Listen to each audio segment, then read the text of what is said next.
ವೀಕ್ಷಕರೇ, ನ್ಯೂಸ್ 24 ಕನ್ನಡ ಚಾನೆಲ್ಗೆ ಸ್ವಾಗತ. ನಾನು ಐಶ್ವರ್ಯ ಹಿರೇಮಠ್. ಕಲ್ಯಾಣ ಕರ್ನಾಟಕ ಶಿಕ್ಷಣ ಸಂಸ್ಥೆ, ವಿಲೇನಿಯಂ ಕನ್ನಡ ಮತ್ತು ಆಂಗ್ಲ ಮಾಧ್ಯಮ ಶಾಲೆ, ವಾಣಿಜ್ಯ ಮತ್ತು ವಿಜ್ಞಾನ ಪದವಿ ಪೂರ್ವ ಕಾಲೇಜಿನ 25ನೇ ವರ್ಷದ ಬೆಳ್ಳಿ ಹಬ್ಬ ಸಮಾರಂಭವನ್ನು ಡಿಸೆಂಬರ್ 26-27ರಂದು ಎಸ್ಬಿ ಕನ್ವೆನ್ಷನ್ ಹಾಲ್ ಕಲಬುರಗಿನಲ್ಲಿ ನಡೆಯಲಿದೆ ಎಂದು ಸಂಸ್ಥೆಯ ಸಂಸ್ಥಾಪಕ ಅಧ್ಯಕ್ಷ ಎಂಎನ್ ಪಾಟೀಲ್ ಹೇಳಿದರು.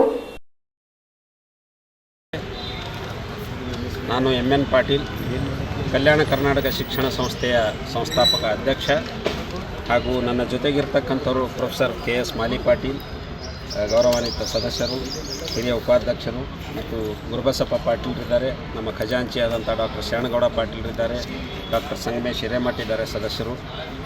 ಕಲ್ಯಾಣ ಕರ್ನಾಟಕ ಶಿಕ್ಷಣ ಸಂಸ್ಥೆ ಈ ಭಾಗದಲ್ಲಿ 25 ವರ್ಷಗಳ ಹಿಂದೆ ನಾವು ಸಮಾನ ಮನಸ್ಸಿನ ಗೆಳೆಯರ ಬಳಗ ಎಲ್ಲರೂ ಸೇರಿಕೊಂಡು ಈ ಸಂಸ್ಥೆಯನ್ನು ಹುಟ್ಟು ಹಾಕಿದ್ದೇವೆ. ಈ ಸಂಸ್ಥೆಯ ಮೂಲ ಉದ್ದೇಶ ಅಂತಂದರೆ, ಈ ಭಾಗದಲ್ಲಿ ಬಡ ಮತ್ತು ಮಧ್ಯಮ ವರ್ಗದಿಂದ ಬರ್ತಕ್ಕಂಥ ರೈತಾಪಿ ಕುಟುಂಬದಿಂದ ಬರ್ತಕ್ಕಂಥ ಮಕ್ಕಳಿಗೆ ಮತ್ತು ಗ್ರಾಮೀಣ ಪ್ರದೇಶದಿಂದ ಬರ್ತಕ್ಕಂಥ ಮಕ್ಕಳಿಗೆ ಕಡಿಮೆ ಬೆಲೆಯಲ್ಲಿ ಉತ್ಕೃಷ್ಟವಾದಂಥ ಗುಣಮಟ್ಟದ ಶಿಕ್ಷಣವನ್ನು ಕೊಡಬೇಕು ಅನ್ನತಕ್ಕಂಥ ಒಂದು ಮಹಾ ಆಶೆಯನ್ನು ಇಟ್ಕೊಂಡು ಈ ಶಿಕ್ಷಣ ಸಂಸ್ಥೆಯನ್ನು ನಾವು ಹುಟ್ಟು ಹಾಕಿದ್ದೇವೆ. ಕಲ್ಯಾಣ ನಾಡಿನ ಈ ಭಾಗದಲ್ಲಿ ಒಂದು ಕ್ರಾಂತಿಯನ್ನು 12ನೇ ಶತಮಾನದಲ್ಲಿ ಶರಣರು ಮಾಡಿದ್ದಾರೆ. ಆ ನಿಟ್ಟಿನಲ್ಲಿ ಮತ್ತೊಂದು ಶೈಕ್ಷಣಿಕ ಕ್ರಾಂತಿ ಈ ಭಾಗದಲ್ಲಿ ಆಗಬೇಕು ಅನ್ನತಕ್ಕಂಥ ನಿಲುವಿನಲ್ಲಿ ನಾವೆಲ್ಲರೂ ಕೂಡ ಒಂದು ಪಣ ತೊಟ್ಟು ಈ ಸಂಸ್ಥೆಯನ್ನು ಹುಟ್ಟುಹಾಕಿದ್ದೇವೆ. ಅದರ ಅಡಿಯಲ್ಲಿ ಮಿಲೇನಿಯಂ ಆಂಗ್ಲ ಮಾಧ್ಯಮ ಶಾಲೆ 2000ರಲ್ಲಿ ಪ್ರಾರಂಭ ಆಗಿದೆ. 2000ರಲ್ಲಿ ಪ್ರಾರಂಭ ಆಗಿದ್ದಕ್ಕೆ ನಾವು ಮಿಲೇನಿಯಂ ಇಂಗ್ಲೀಷ್ ಮಾಧ್ಯಮ ಶಾಲೆಯನ್ನು ಪ್ರಾರಂಭ ಮಾಡಿದ್ದೇವೆ. 37 ವಿದ್ಯಾರ್ಥಿಗಳಿಂದ ಪ್ರಾರಂಭಗೊಂಡಂಥ ಇವತ್ತು ಶಿಕ್ಷಣ ಸಂಸ್ಥೆ ಇವತ್ತು 3000ಕ್ಕಂತೂ ಅಧಿಕ ವಿದ್ಯಾರ್ಥಿಗಳು ನಮ್ಮಲ್ಲಿ ವ್ಯಾಸಂಗ ಮಾಡ್ತಾ ಇದ್ದಾರೆ. ಬಹುಶಃ ಎಲ್ಲ ಬಡವರು, ಮಧ್ಯಮ ವರ್ಗದ ಜನರ ಮಕ್ಕಳೇ ನಮ್ಮಲ್ಲಿ ಬರೋರು ಮತ್ತು ಗ್ರಾಮೀಣ ಪ್ರದೇಶದಿಂದ ಇಲ್ಲಿ ಈ ಭಾಗದ ಜನರು ನಮ್ಮಲ್ಲಿ ಬರ್ತಾ ಇದ್ದಾರೆ. ಮತ್ತು ಮಿಲೇನಿಯಂ ಕನ್ನಡ ಮಾಧ್ಯಮ ಶಾಲೆ ಪ್ರಾರಂಭ ಮಾಡಿದ ನಂತರ ಮಿಲೇನಿಯಂ PU ವಿಜ್ಞಾನ ಕಾಲೇಜು, ವಾಣಿಜ್ಯ ಕಾಲೇಜು, ಹೀಗೆ 4 ಶಿಕ್ಷಣ ಸಂಸ್ಥೆಗಳನ್ನು ನಾವು ಒಂದು ಸಣ್ಣ ಕಿರಾಯಿ ಮನೆಯಲ್ಲಿ ಪ್ರಾರಂಭ ಮಾಡಿ ಇವತ್ತು ಬೃಹತ್ತಾದಂಥ ಯುನಿಸೆಫ್ ಸ್ಟ್ಯಾಂಡರ್ಡ್ನಲ್ಲಿ 2 ಬೃಹತ್ ಬಿಲ್ಡಿಂಗ್ಗಳನ್ನು ನಾವು CA ಸೈಟನ್ನು ಖರೀದಿ ಮಾಡಿ ಕಟ್ಟಿದ್ದೇವೆ. ನಮ್ಮ ಮಕ್ಕಳಿಗೆ ಅಂಥ ಒಂದು ಇನ್ಫ್ರಾಸ್ಟ್ರಕ್ಚರನ್ನು ಇವತ್ತು ನಾವು ಕೊಟ್ಟಿದ್ದೇವೆ. ನಮ್ಮ ಸಂಸ್ಥೆಯ ಕೇಂದ್ರ ಬಿಂದು, ನಮ್ಮ ಸಂಸ್ಥೆಯ ವಾರಸುದಾರರು, ನಮ್ಮ ಸಂಸ್ಥೆಯ ಮಾಲೀಕರು ಯಾರು ಅಂದ್ರೆ ನಾವು ಯಾರೂ ಅಲ್ಲ, ಮ್ಯಾನೇಜ್ಮೆಂಟ್. ಅದರ ಕೇಂದ್ರ ಬಿಂದು, ಭದ್ರ ಬುನಾದಿ ಅಂದರೆ ನಮ್ಮ ಮಕ್ಕಳು ಅಂತ ನಾವು ಅವರಿಗೆ ಈ ಶಿಕ್ಷಣ ಸಂಸ್ಥೆಯನ್ನು ಅರ್ಪಣೆ ಮಾಡಿದ್ದೇವೆ 25 ವರ್ಷಗಳ ಹಿಂದೆ.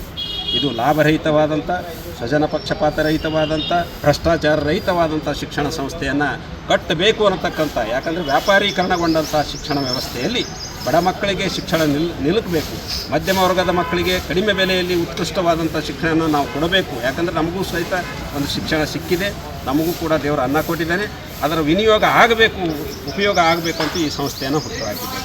ಇವತ್ತು 3000 ವಿದ್ಯಾರ್ಥಿಗಳು ಓದ್ತಾ ಇದ್ದಾರೆ. ನಮ್ಮಲ್ಲಿ 200ಕ್ಕೂ ಅಧಿಕ ಶಿಕ್ಷಕರು ಕೆಲಸ ಮಾಡ್ತಾ ಇದ್ದಾರೆ. They are all appointed on merit. ನಮ್ಮ ಮಕ್ಕಳಿಗೆ ನಾವು ನೌಕರಿ ಕೊಡೋದಿಲ್ಲ, ನಮ್ಮ ಸಂಬಂಧಿಕರಿಗೆ ನೌಕರಿ ಕೊಟ್ಟಿಲ್ಲ, ಕೊಡೋದು ಇಲ್ಲ 25 ವರ್ಷದಲ್ಲಿ. ಅದಕ್ಕೆ ತಮ್ಮ ಗಮನಕ್ಕೆ, ಯಾಕಂದರೆ ಒಂದು ಇತಿಹಾಸವನ್ನು ಸೃಷ್ಟಿ ಮಾಡಬೇಕಾಗಿದೆ. ಇವತ್ತು ನಮ್ಮ ಬಂಧು ಬಳಗದವರಿಗೆ, ನಮ್ಮ ಮಕ್ಕಳಿಗೆ ನಾವೆಲ್ಲ ಇಂಥ ಸಂಸ್ಥೆಗಳನ್ನು ಕಟ್ಕೋತಾ ಹೋದರೆ ಯಾರಿಗೆ ಏನು ಸಿಗಬೇಕು ಬಡವ್ರ ಮಕ್ಕಳಿಗೆ? ಮೆರಿಟ್ ಇದ್ದಂಥವ್ರು ಏನು ಉರುಳು ಹಾಕೊಂಡು ಸಾಯ್ಬೇಕಾಗ್ತದೆ, ಒಂದು ಕಾಲ ಬರ್ತದೆ, ಡ್ರೈನ್ ಆಗ್ತದೆ, ವಿದ್ಯಾರ್ಥಿಗಳು ಪಲಾಯನ ಮಾಡ್ತಾರೆ, ಸಾವಿಗೆ ನೇಳುಗಂಬಕ್ಕೆ ಹೋಗ್ತಾರೆ. ಆಗಬಾರ್ದು ಅನ್ನತಕ್ಕಂಥ ದೃಷ್ಟಿಯಿಂದ we have recognise the first institution to recognise the merit and the first institution to declare a non corrupt society. ಭ್ರಷ್ಟಾಚಾರ ರಹಿತವಾದಂಥ ಶಿಕ್ಷಣ ಸಂಸ್ಥೆ ನಾವು ಡಿಕ್ಲೇರ್ ಮಾಡಿದ್ದೇವೆ.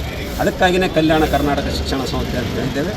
ಈಗ 14 ವರ್ಷದ SSLC ರಿಸಲ್ಟನ್ನು ತೆಗೆದುಕೊಂಡ್ರೆ ಬಹುಶಃ 70 ವರ್ಷದಲ್ಲಿ ಸಾಧನೆ ಮಾಡದೇ ಇರತಕ್ಕಂಥ ಈ ಭಾಗದಲ್ಲಿ ನಮ್ಮ ಶಿಕ್ಷಣ ಸಂಸ್ಥೆ ಮಾಡಿದೆ ಅಂತ ಹೇಳಲಿಕ್ಕೆ ನನಗೆ ಅಭಿಮಾನ ಮತ್ತು ಭಾಳ ಗರ್ವ ಬರ್ತದೆ. ಯಾಕಂದರೆ SSLC 14 ಬ್ಯಾಚ್ನಲ್ಲಿ 9 ಬ್ಯಾಚ್ ನಾವು 100% ರಿಸಲ್ಟ್ ಕೊಟ್ಟಂಥ ಶಾಲೆ ಅಂದರೆ ಅದು ಮಿಲೇನಿಯಂ ಕನ್ನಡ ಮತ್ತು ಆಂಗ್ಲ ಮಾಧ್ಯಮ ಶಾಲೆ. ಅದರಲ್ಲಿ 2018ರಿಂದ ಈಚೆಗೆ SSLCಯಲ್ಲಿ ಫಸ್ಟ್ ರ್ಯಾಂಕ್, ಸೆಕೆಂಡ್ ರ್ಯಾಂಕ್ ಮತ್ತು 4th ರ್ಯಾಂಕನ್ನು ಕೊಟ್ಟಿದ್ದೇವೆ. ಅಂಥ ವಿದ್ಯಾರ್ಥಿಗಳಿಗೆ ಈಗಿನ ಕಾಲದಲ್ಲಿ ಮೆರವಣಿಗೆ ನಡೀತದೆ, ಯಾರ್ಯಾರ್ದು ನಡೀತದೆ ನಿಮ್ಗೆ ಗೊತ್ತದೆ. ನಾನು 1 ಲಕ್ಷ ರೂಪಾಯಿ ಬಹುಮಾನ ನಗದುವನ್ನು ಕೊಟ್ಟು ಅಂಥ ಮಕ್ಕಳಿಗೆ ಶರಣಬಸವೇಶ್ವರ ದೇವಾಲಯದಿಂದ ವೀರಶೈವ ಕಲ್ಯಾಣ ಮಂಟಪದವರೆಗೆ ಮೆರವಣಿಗೆ ಮಾಡಿ ಅವತ್ತು 5000 ಜನರಿಗೆ ಊಟ ಹಾಕಿ ನಾವೊಂದು ಸಂಭ್ರಮಾಚರಣೆಯನ್ನು ಮಾಡಿದ್ದೇವೆ. ಅದೇ ರೀತಿ ಲಕ್ಷ್ಮೀ ಗುರಾಗೋಳ ಅಂತಕ್ಕಂಥ ಒಬ್ಬ ವಿದ್ಯಾರ್ಥಿನಿ PUC ವಿಜ್ಞಾನದಲ್ಲಿ 600ಕ್ಕೆ 600 ಅಂಕಗಳನ್ನು ಪಡೆದಳು. ಆ ವಿದ್ಯಾರ್ಥಿನಿ ಅವಳಿಗೂ ಕೂಡ 1 ಲಕ್ಷ ರೂಪಾಯಿ ಬಹುಮಾನವನ್ನು ಕೊಟ್ಟು ನಾವು ಮೆರವಣಿಗೆ ಮಾಡಿ, ಅಂದರೆ ಬಡ ಮಕ್ಕಳಿಗೆ ನಾವು ರಿಕಗ್ನೈಸ್ ಮಾಡಬೇಕು ಅಂತ, ಗ್ರಾಮೀಣ ಮಧ್ಯ ಪ್ರದೇಶದಿಂದ ಬರ್ತಕ್ಕಂಥವ್ರಿಗೆ ರಿಕಗ್ನೈಸ್ ಮಾಡಬೇಕು. ಈ ನಿಟ್ಟಿನಲ್ಲಿ ನಮ್ಮ ಸಂಸ್ಥೆ ದಾಖಲೆಯನ್ನು ಬರೆದಿದೆ. ಮತ್ತು ಫೀ ಬಗ್ಗೆ ಹೇಳ್ತೀನಿ ನಾನು, ಫೀಸ್ ಬಗ್ಗೆ. ಇಷ್ಟೆಲ್ಲ ಬಿಲ್ಡಿಂಗ್ ಕಟ್ಟಿರಿ, ಹ್ಯಾಂಗೆ ಕಟ್ಟಿರಿ ಅಂತ ಅಲ್ಲಿ ಏನು ಬರ್ತದೆ ನಾನ್ ಪ್ರಾಫಿಟೇಬಲ್, ಅಲ್ಲಿ ಬಂದಿದ್ದು ಮಕ್ಕಳಿಗೆ ವಿನಿಯೋಗ ಆಗಬೇಕು, ನಮ್ಮ ಟೀಚರ್ಸ್ಗೆ ಆಗಬೇಕು, ನಾವು ಯಾರು ಮ್ಯಾನೇಜ್ಮೆಂಟ್ನವ್ರಿಗೆ ಏನಿಲ್ಲ. ಈ ಫೀಸ್ ಬಗ್ಗೆ RTE ರೈಟ್ ಟು ಎಜುಕೇಷನ್ನಲ್ಲಿ ಏನು ಪ್ರಿಸ್ಕ್ರೈಬ್ ಮಾಡಿದ್ದಾರೆ ಫೀಸ್ ಸರ್ಕಾರದವರು, ಅವ್ರಿಗಿಂತನೂ 50% ಕಡಿಮೆ ತಗೊಂಡು ನಾವು ಶಿಕ್ಷಣವನ್ನು ಕೊಡ್ತಾ ಇದ್ದೇವೆ. SSLC ಇಂಗ್ಲೀಷ್ ಮೀಡಿಯಮ್ಗೆ ಮಾತ್ರ ಹೆಚ್ಚಿದೆ, 18,000 ರೂಪಾಯಿ ತೊಗೊಳ್ತೀವಿ ವರ್ಷಕ್ಕೆ. ಉಳಿದ ಎಲ್ಲ ಕ್ಲಾಸ್ಗಳಿಗೆ ಅದರಿಗಿಂತ ಕಡಿಮೆ. ಕನ್ನಡ ಮಾಧ್ಯಮದ ಶಾಲೆಗೆ ನಾವು 3,000 ರೂಪಾಯಿ ಫೀಸ್ ಕೊಡ್ತೀವಿ, 4,000 ರೂಪಾಯಿ ಕೊಡ್ತೀವಿ. ಇವತ್ತು ಯಾವ ಮೆಡಿಕಲ್ ಇಂಜಿನಿಯರಿಂಗ್ ಕಾಲೇಜ್ ಬಿಲ್ಡಿಂಗ್ ಕೂಡ ನಮ್ಮ ಕನ್ನಡ ಮಾಧ್ಯಮಕ್ಕೆ ಸರಿಸಾಟಿ ಇಲ್ಲದಂಥ ಬಿಲ್ಡಿಂಗನ್ನು ನನ್ನ ಕನ್ನಡ ಮಾಧ್ಯಮದ ವಿದ್ಯಾರ್ಥಿಗಳಿಗೆ ನಮ್ಮ ಮ್ಯಾನೇಜ್ಮೆಂಟ್ ಕೊಟ್ಟಿದೆ ಅನ್ನತಕ್ಕಂಥದ್ದು ಭಾಳ ಗರ್ವದಿಂದ ಹೇಳಲಿಕ್ಕೆ ಇಷ್ಟಪಡ್ತೇವೆ. ಜೊತೆಗೆ ಈ ವರ್ಷ ರ್ಯಾಂಕ್ ಬಂದಂಥ ವಿದ್ಯಾರ್ಥಿಗಳಿಗೆ ಇದು ಸಿಲ್ವರ್ ಜುಬ್ಲಿ ಇರುವುದರಿಂದ, ರಜತ ಮಹೋತ್ಸವ ಇರುವುದರಿಂದ 5 ಲಕ್ಷ ರೂಪಾಯಿ ಬಹುಮಾನವನ್ನು ನಮ್ಮ ಸಂಸ್ಥೆ ಘೋಷಣೆ ಮಾಡಿದೆ ಅಂಥ ವಿದ್ಯಾರ್ಥಿಗಳಿಗೆ. ಬಹುಶಃ ಒಬ್ಬೊಬ್ಬರು ವಿದ್ಯಾರ್ಥಿಗಳು ಬರ್ತಕ್ಕಂಥ ಸಾಧ್ಯತೆಗಳು ಇದೆ ಅನ್ನತಕ್ಕಂಥದ್ದನ್ನು ಇತ್ತೀಚೆಗೆ ನಮ್ಮ HM ಅವರು ಹೇಳಿದ್ದಾರೆ ನನಗೆ.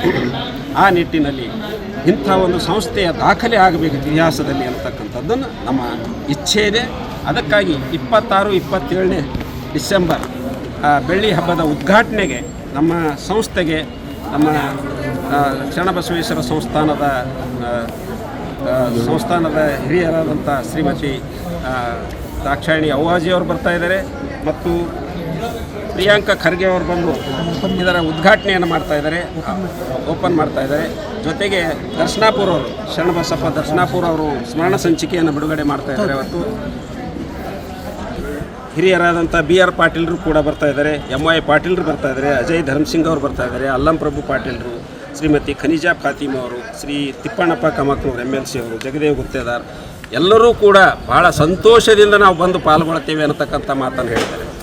ನಾವು ಇಡೀ ಕಾರ್ಯಕ್ರಮದಲ್ಲಿ ಇರ್ತೇವೆ ಅಂತಕ್ಕಂಥ. 2ನೇ ದಿವಸದ ಕಾರ್ಯಕ್ರಮದಲ್ಲಿ ಗುರುಪಾದಲಿಂಗ ಮಹಾಸ್ವಾಮಿಗಳು ಸಾನ್ನಿಧ್ಯ ವಹಿಸ್ತಾ ಇದ್ದಾರೆ. ರಾಜಶೇಖರ್ ಶಿವಾಚಾರ್ಯರು ಚೌದಾಪುರಿ ಮಠ ಅವರು ದಿವ್ಯ ಸಾನ್ನಿಧ್ಯ ವಹಿಸ್ತಾ ಇದ್ದಾರೆ. ಉದ್ಘಾಟಕರಾಗಿ ಅಂದರೆ ನಮ್ಮ ಹಿರಿಯ ವಿದ್ಯಾರ್ಥಿಗಳ ಸಂಘ ಭಾಳ ಎಷ್ಟು ಅಭಿಮಾನದಿಂದ ನಮ್ಮ ಹಿರಿಯ ವಿದ್ಯಾರ್ಥಿಗಳು ಇಲ್ಲಿಗೆ ಬರ್ತಾ ಇದ್ದಾರೆ ಅಂದರೆ ಸುಮಾರು 1,000 ಹಳೆಯ ವಿದ್ಯಾರ್ಥಿಗಳು, ಹಿರಿಯ ವಿದ್ಯಾರ್ಥಿಗಳು ಬೇರೆ ರಾಷ್ಟ್ರದಿಂದ ಬರ್ತಾ ಇದ್ದಾರೆ. ಅದು ನಮ್ಗೆ ಭಾಳ ಸಂತೋಷ ಕೊಡ್ತಾ ಇದೆ. ಅವರ ಒಂದು ವಿದ್ಯಾರ್ಥಿಗಳ ಸಂಘ, ಹಿರಿಯ ವಿದ್ಯಾರ್ಥಿಗಳ ಸಂಘದ ಉದ್ಘಾಟನೆಯನ್ನು ಸನ್ಮಾನ್ಯ ಡಾಕ್ಟರ್ ಶರಣಪ್ರಕಾಶ್ ಪಾಟೀಲ್ರು ಉದ್ಘಾಟನೆ ಮಾಡ್ತಾ ಇದ್ದಾರೆ. ಮತ್ತು ಅವತ್ತಿನ ದಿವಸ ನಮ್ಮ ಸಂಸದರಾದಂಥ ರಾಧಾಕೃಷ್ಣ ದೊಡ್ಡಮನಿಯವರು ಮುಖ್ಯ ಅತಿಥಿಗಳಾಗಿ, ಮತ್ತು SK ಕಾಂತಾ ಅವರು, ಡಾಕ್ಟರ್ ಬಸವರಾಜ್ ಪಾಟೀಲ್ ಸೇಡಮ್ ಅವರು, ಶಶಿಲ್ ಜಿ ನಮೋಶಿ ಅವರು, ದತ್ತಾತ್ರೇಯ ಪಾಟೀಲ್ ರೇವೂರ್, ಬಸವರಾಜ್ ಮತ್ತಿಮೂಡು, ಅವಿನಾಶ್ ಜಾಧವ್ ಮತ್ತು ದೊಡ್ಡಪ್ಪಗೌಡ ಪಾಟೀಲ್ ನರಿಬೋಳು, ಎಲ್ಲ ಪಕ್ಷದ ಎಲ್ಲ ಶಾಸಕರು ಮತ್ತು ಹಿರಿಯ ಮುತ್ಸದ್ದಿ ರಾಜಕಾರಣಿಗಳು ಇದರಲ್ಲಿ ಭಾಳ ಆನಂದದಿಂದ ನಾವು ಬಂದು ಭಾಗವಹಿಸ್ತೀವಿ ಅಂತಕ್ಕಂಥ ಮಾತನ್ನು ಹೇಳಿದ್ದಾರೆ. ಟೈಮಿಂಗ್ ಇದೆ ಸರ್, ಮುಂಜಾನೆ 10:30 ಗಂಟೆಯಿಂದ ಸಾಯಂಕಾಲ 10 ಗಂಟೆ ತನಕ ಇರ್ತದೆ ಸರ್. ಅವತ್ತಲ್ಲಿ ಊಟದ ವ್ಯವಸ್ಥೆ ಇದೆ. ಸುಮಾರು ಪ್ರತಿ ದಿವಸ 6,000 to 8,000 ಜನ ಸೇರ್ತಕ್ಕಂಥ ಸಾಧ್ಯತೆ ಇದೆ. ಅದು SB ಕನ್ವೆನ್ಷನ್ ಹಾಲ್ನಲ್ಲಿ ಇಟ್ಟಿದ್ದೇವೆ. ತಾವು ಪತ್ರಕರ್ತ ಬಂಧುಗಳು, ಮಿತ್ರರು, ತಾವು ಕೂಡ ಬಡವರ ಮಿತ್ರರು ಅನ್ನತಕ್ಕಂಥ ದೃಷ್ಟಿಯಿಂದ ಇಂಥ ಸಂಸ್ಥೆಗಳ ಬಗ್ಗೆ, ನಮ್ಮ ವಿದ್ಯಾರ್ಥಿಗಳ ಸಾಧನೆಗಳ ಬಗ್ಗೆ ಇಲ್ಲಿವರೆಗೆ ತಾವು ಹೈಲೈಟ್ ಮಾಡಿದ್ದೀರಿ. ಅದಕ್ಕೆ ನಾನು ಕೃತಜ್ಞತೆಯನ್ನು ಸಲ್ಲಿಸ್ತೇನೆ ಮತ್ತು ಇದೇ ರೀತಿ ನಿಮ್ಮ ಸಹಕಾರ ನಮ್ಮ ಸಂಸ್ಥೆಗೆ ಇರಲಿ ಅಂತಕ್ಕಂಥ ಮಾತನ್ನು ವ್ಯಕ್ತಪಡಿಸ್ತೇನೆ. MN ಪಾಟೀಲ್. ಇದು ನಿಮ್ಮ ನ್ಯೂಸ್ 24 ಕನ್ನಡ ಟಿವಿ ಮಾಧ್ಯಮ, ನಿಮ್ಮ ಮನೆಯ ಮಾಧ್ಯಮ. ನಮ್ಮನ್ನು ಬೆಂಬಲಿಸಿ ಮತ್ತು ಬೆಳೆಸಿ. ಪ್ರತಿದಿನ ಪ್ರತಿಕ್ಷಣ ಸದಾ ನಿಮ್ಮೊಂದಿಗೆ.